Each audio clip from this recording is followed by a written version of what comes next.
In many ways, 2019 was the last time WWE was normal for a very long time. It was the final year before the pandemic, Vince McMahon was still in charge, and NXT hadn't yet morphed into a weird multicolored E number. There was still the usual wrestling bollocks like a 7-hour WrestleMania, but that's life. But what about the actual in-ring wrestling? How did that fare in this most remarkable of unremarkable years? Well, I'm Adam Pacitti from Cultaholic Wrestling, and these are the 10 best WWE matches of 2019. Join us! Number 10, Rey Mysterio vs Andrade on SmackDown. When it comes to new Lucha Libre stars coming into WWE, they will probably always, fairly or otherwise, be judged against Rey Mysterio. Sometimes literally, as it turns out, because Andrade, like Alberto Del Rio before him, was pitted against the legendary Masked Man early into his main roster run. Their second ever televised singles match turned out to quite possibly be their best against one another, not to mention one of the best of 2019. Andrade may have dropped the Almas from his name, but his customarily high level of effort remained in a match with his ageless and equally hardworking opponents. Given 20 minutes to play with, Andrade and Mysterio took their time and started simple with some mat wrestling and relatively basic lucha sequences that were just a joy to watch. However, things didn't stay basic for too long, as both men started to unload some heavy artillery, including Ray hitting a gnarly diving Hurricane Rana off the apron to the floor. The match could have gone either way as they ramped up the counters and near falls, with Zelina Vega proving the difference maker as her distraction enabled Mr. Charlotte Flair to hit a devastating top rope hammerlock DDT for a statement victory. Number 9, Brock Lesnar vs Seth Rollins at SummerSlam. After winning the Money in the Bank briefcase at the titular pay-per-view, despite not really being in the match, the Beast would hold on to it until Extreme Rules. There, he would cash in on a knackered Seth Rollins to become Universal Champion for the third time. Oh, great, everyone thought. Another never-ending Lesnar reign. Well, fear not, my friends, for Seth wasn't out of the race just yet. The two had their rematch in the main event of SummerSlam, with Seth's injured ribs playing a big part in the story. The former champion went into the bout heavily taped up, which Lesnar respectfully ignored, and I'm just kidding. He threw him around using the tape like Miss Trunchbull threw that girl with the pigtails in Matilda. Injury storylines can sometimes get in the way of good wrestling, but Rollins was able to work his kayfabe boo-boos into the match and put on a gutsy babyface performance. He overcame his opponent's relentless attacks with grit and courage, surviving multiple big moves to land several of his own. He finally floored Brock with a third stomp and got the win. Number 8, Daniel Bryan and Eric Rowan vs Heavy Machinery vs The New Day at Extreme Rules. Remember when Daniel Bryan and Eric Rowan were the SmackDown Tag Team Champions? That sure was a thing that happened, wasn't it? The unlikely duo, who were united by a love of the planet and flannel shirts, picked up the titles after the Hardy Boys had to vacate them. They defended them at the Stomping Grounds pay-per-view, another thing that happened, before putting them on the line in a triple threat match at Extreme Rules, also featuring The New Day and Heavy Machinery. Bryan, Rowan, Big E, Woods, Tucker and Otis is about as mixed up a lineup as you're gonna get in a wrestling match, which made for a really interesting contest featuring plenty of great combinations. There was high-flying, technical wizardry, strength-based wonderment, and enough meat to put a local butcher shop out of business. Big E caught a backflipping Bryan on his shoulders to set up Woods for the midnight hour, giving New Day a record-setting 4th reign with the blue tag straps. The truth is, though, that everyone was a winner here, as the match showed off exactly what they were all capable of in a beautiful display of choreographed violence. Number 7, The Shield vs Bobby Lashley, Drew McIntyre and Baron Corbin at Fastlane.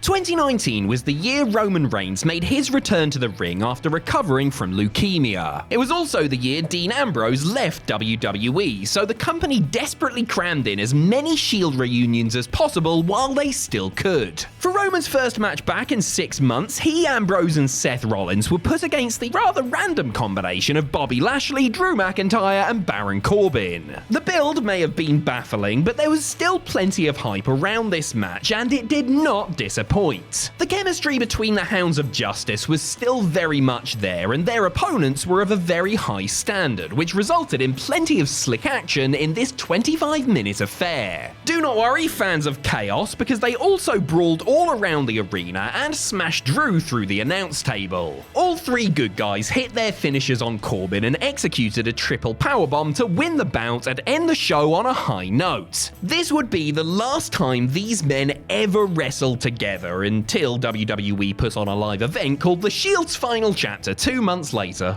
Number 6, Adam Cole vs Daniel Bryan on SmackDown.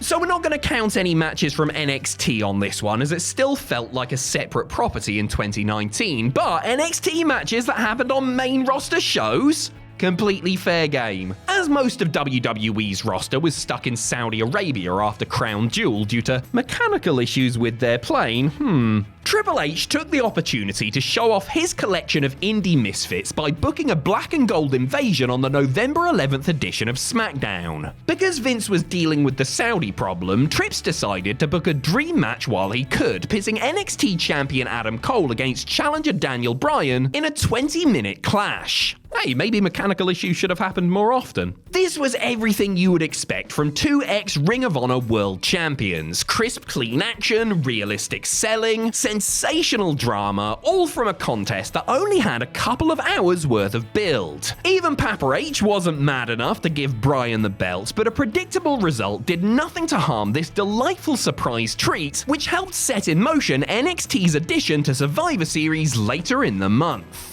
Number 5, Becky Lynch vs Sasha Banks at Hell in a Cell.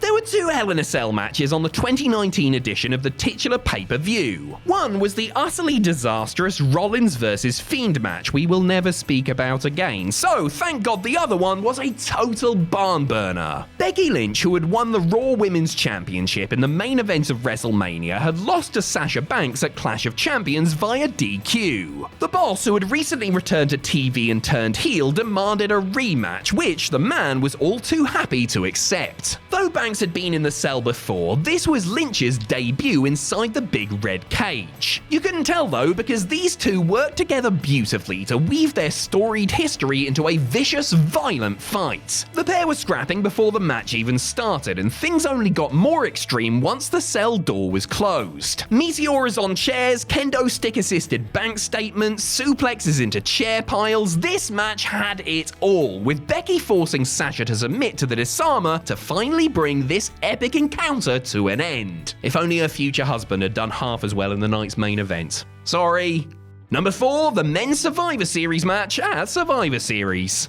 As a result of Triple H's Saudi-assisted NXT uprising, Survivor Series became a three-way dance, pitting Raw against SmackDown against the invading developmental brand. Most of the matches had some inter-brand theme, including 2 5-on-5 traditional elimination tags. The women's version was pretty good, but the blokes absolutely knocked it out the park. The level of talent on display among these 15 individuals was just staggering. Walter, the future Gunther, was the first man eliminated, which is really saying something about how stacked this match was. Over half an hour of action, the numbers were whittled down until it came down to Roman Reigns for SmackDown and Keith Lee for NXT. Mr. Limitless put on a fantastic showing, taking Reigns to his absolute limit and damn near beating him, only for the big dog to land a spear and win it for Team Blue. Although the underdogs didn't win, this was still a perfectly structured match full of great spots, plenty of twists and turns, and star-making performances from the NXT side. Number 3, the WWE Championship Elimination Chamber at Elimination Chamber.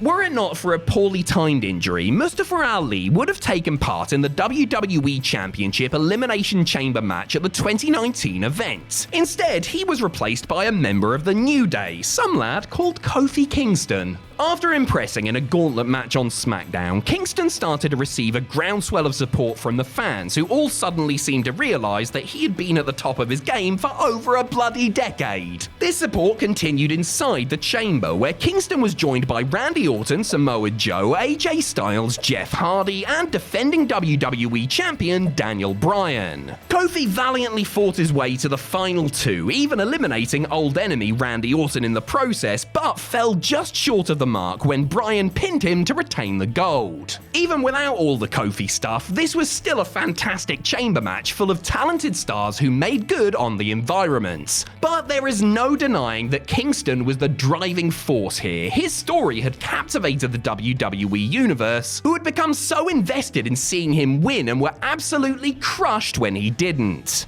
Patience, my neckbeards, patience. Number 2, Seth Rollins vs AJ Styles at Money in the Bank.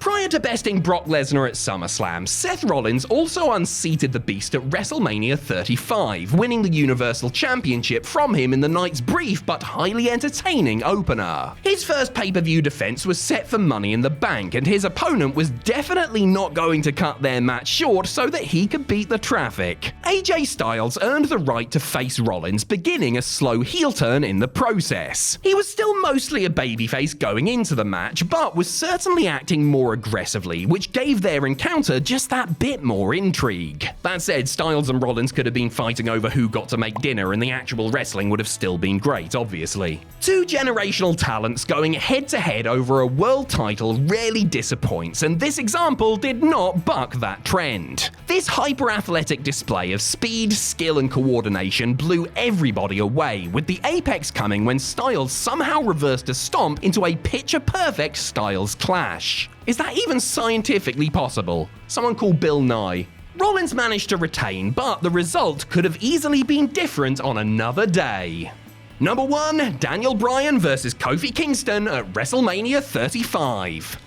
Fans who feared that Kofi Kingston's spike in popularity would peter out before WrestleMania 35 needn't have worried, because it was still going strong by the time the show rolled around. After overcoming numerous obstacles, some of which made sense, others not so much, the longtime journeyman finally had his chance to shine when he squared off with Daniel Bryan for the WWE Championship at the Showcase of the Immortals. In terms of in-ring action, this was good, don't get me wrong, but it was hardly the best ever. The thing is, that simply didn't matter. This was about the story, a hero trying to prove himself against a villain who just 5 years earlier had been in the exact same spot, yet offered no sympathy. The stars had aligned to create this perfect moment, and fans just lapped it up. When Kingston pinned Bryan after a Trouble in Paradise, it was the culmination of a lifetime's worth of passion, graft, and tenacity. In terms of feel-good Mania moments, they don't come much better than watching Kofi celebrate in the ring with his kids and, of course, his newly won title. Kofi Mania was finally here, and it tasted even better than pancakes.